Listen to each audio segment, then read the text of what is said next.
नमस्कार। YouTube के समस्त दर्शकों का ML गोयल अकाउंटेंसी क्लासेस में हार्दिक स्वागत है। जैसा कि मेरे चैनल का नाम भी है, सीखे अकाउंटेंसी। इसका तात्पर्य यह है कि यह चैनल केवल विद्यार्थियों के लिए, शिक्षकों के लिए या प्रतियोगी परीक्षाएं देने वाले व्यक्तियों के लिए ही उपयोगी नहीं है, बल्कि ऐसे व्यवसायी जो कि लेखा शास्त्र में ऐसे व्यवसायी जो लेखा शास्त्र में थोड़ी भी रुचि रखते हैं, वे भी लेखा शास्त्र सीख सकते हैं और अपनी लेखा पुस्तकें खुद मेंटेन कर सकते हैं। अब तक के सफ़र में हमने लेखा शास्त्र एक परिचय पार्ट 1 से लेकर के पार्ट 6 तक लेखांकन के विभिन्न बिंदुओं पर हमने चर्चा की। पुष्पालन और लेखांकन का उद्भव किस प्रकार हुआ, इनका क्या अर्थ है, लेखांकन की क्या प्रक्रिया है, कौन कौन सी अवस्थाएं हैं, लेखांकन की कौन कौन सी विधियां हैं, दोहरा लेखा प्रणाली किसे कहते हैं, दोहरा लेखा प्रणाली की विशेषताएं, गुण और दोष, सिद्धांत आदि बिंदुओं पर विस्तार से चर्चा की। इसके पश्चात मैंने प्रारंभ किया लेखांकन शब्दावली, अकाउंटिंग टर्मिनोलॉजी। इसमें भी प्रत्येक टर्मिनोलॉजी को विस्तार से आपको समझाया गया। अब तक अगर आपने इन पार्ट्स को नहीं देखा है, इन वीडियोस को नहीं देखा है, तो कृपया करके पुनः इन वीडियोस को देखिए, नोट्स बनाइए और आगे बढ़िए। अगर आप नए दर्शक हैं तो मेरे चैनल को सब्सक्राइब कीजिए। आज हम प्रारंभ करने जा रहे हैं लेखांकन के सिद्धांत, जिसे हम कह सकते हैं लेखांकन की अवधारणाएं, संकल्पनाएं और लेखांकन की परंपराएं। मेरी कोशिश रहेगी कि इन बिंदुओं को मैं अच्छे से आपको उदाहरण सहित समझाऊं। तो आइए हम लोग प्रारंभ करते हैं लेखांकन के सिद्धांत। लेखांकन के सिद्धांत, प्रिंसिपल ऑफ अकाउंटिंग, समझने से पूर्व हम समझते हैं कि सिद्धांत किसे कहते हैं। तो आइए देखते हैं सिद्धांत। प्रिंसिपल क्या है? वे मूलभूत सत्य जिसे सर्वत्र समान रूप से स्वीकार किया जाता है। प्रिंसिपल वे मूलभूत सत्य हैं जिसे सर्वत्र समान रूप से स्वीकार किया जाता है, कहलाते हैं सिद्धांत। अब बात करते हैं लेखांकन सिद्धांत क्या है। Accounting principle. तो अकाउंटिंग प्रिंसिपल जो है वो लेखांकन से संबंधित है। तो वे सिद्धांत जो लेखांकन से समृद्ध व्यवहार, थ्योरीज तथा लेखांकन की जो प्रक्रिया है, प्रोसीजर, उससे जुड़े हुए नियम, ये कहलाते हैं लेखांकन के सिद्धांत। तो लेखांकन के जो सिद्धांत हैं उन्हें कुछ विद्वानों ने लेखा मानक शब्द कहा है। लेखा मानक, अकाउंटिंग स्टैंडर्ड शब्द का प्रयोग किया है। अर्थात लेखा व्यवहार में ऐसी बातें अवश्य शामिल होनी चाहिए जिनसे लेखांकन जो है भली प्रकार से, सही प्रकार से हो सके और एक रूपता रहे। तो लेखांकन के जो मानक हैं वह विकसित किसने किए? अंतर्राष्ट्रीय स्तर पर एक संस्था है जिसका नाम है इंटरनेशनल फेडरेशन ऑफ अकाउंटेंट्स।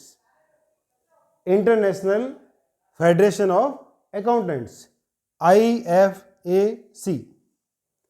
इस संस्था ने एक समिति का गठन किया जिस समिति का नाम है अंतर्राष्ट्रीय लेखा मानक समिति, इंटरनेशनल अकाउंटिंग स्टैंडर्ड्स कमेटी। इस कमेटी ने कई अंतर्राष्ट्रीय लेखा मानक स्थापित किए। भारत में जो सर्वोच्च संस्था है वह संस्था है भारतीय चार्टर्ड अकाउंटेंट्स संस्थान, the institute of chartered accountants of India. संक्षेप में हम इसे कहेंगे ICAI। इस संस्था ने एक मंडल का गठन किया जिसका नाम है लेखा मानक मंडल, अकाउंटिंग स्टैंडर्ड्स बोर्ड।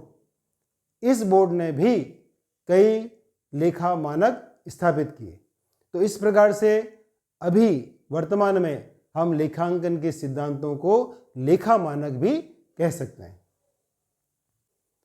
अब अगर लेखांकन के सिद्धांत की बात करें, प्रिंसिपल ऑफ अकाउंटिंग की बात करें, तो लेखांकन जो है वह व्यवसाय की एक भाषा है और सूचना संप्रेषण का आधार है।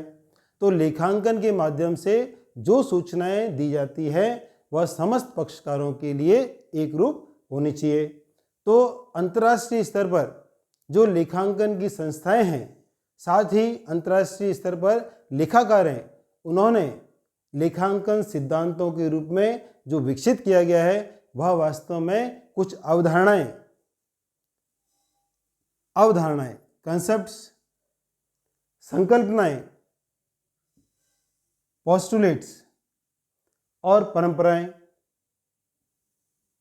कन्वेंशंस, इनके आधार पर लेखांकन के सिद्धांत विकसित किए हैं जो सर्वमान्य है। वास्तव में लेखांकन के सिद्धांत सर्वमान्य सिद्धांत के रूप में स्वीकृत किए गए। अब हम समझते हैं लेखांकन के सिद्धांत की कौन कौन सी विशेषताएं हैं।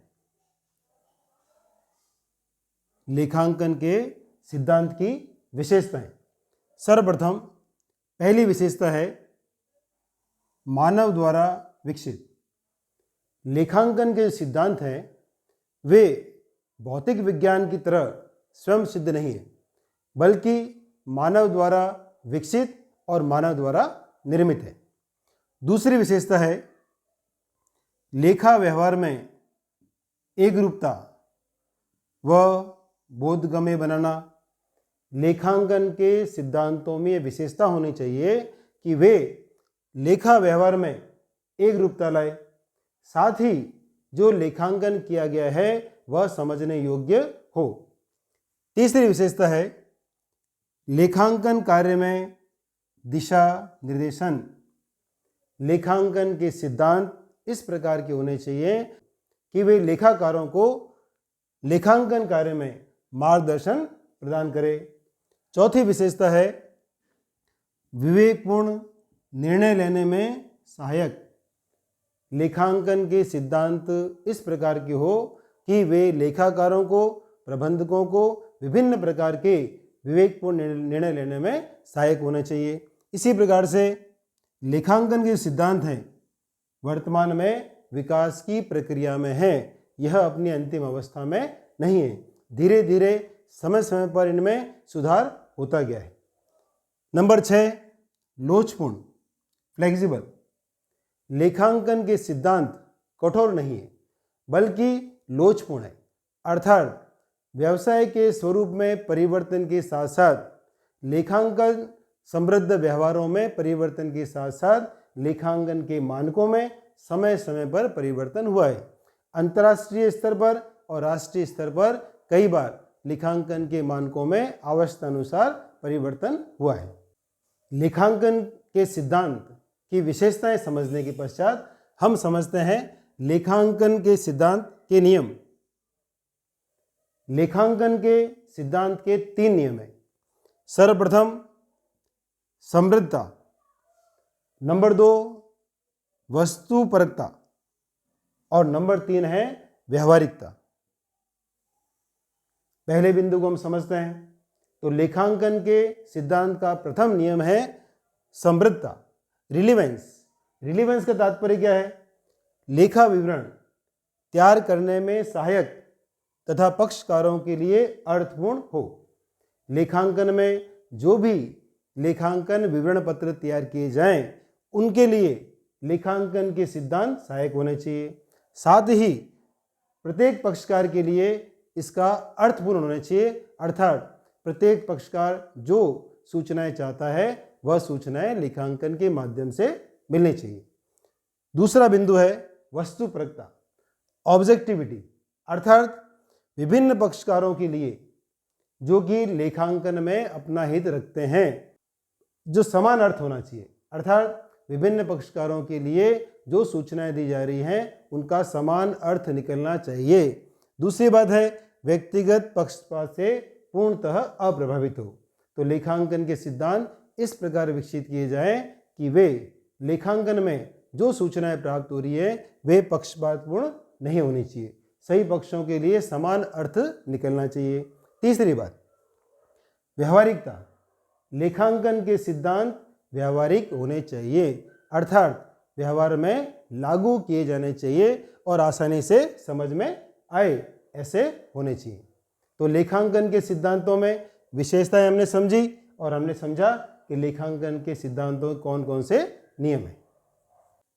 प्यारे दर्शकों, अब तक के सफ़र में more than 3000 views, more than 300 subscriber इस चैनल से जुड़ चुके हैं। इसके अतिरिक्त बहुत सारे लाइक्स और आपके अनमोल कमेंट्स मुझे प्राप्त हुए हैं। आप सभी का हृदय से आभार व्यक्त करता हूं। इसी प्रकार से आप मुझे प्रोत्साहित करते रहें और मैं आपकी उम्मीदों पर खरा उतरने का हमेशा प्रयास करता रहूँगा। धन्यवाद।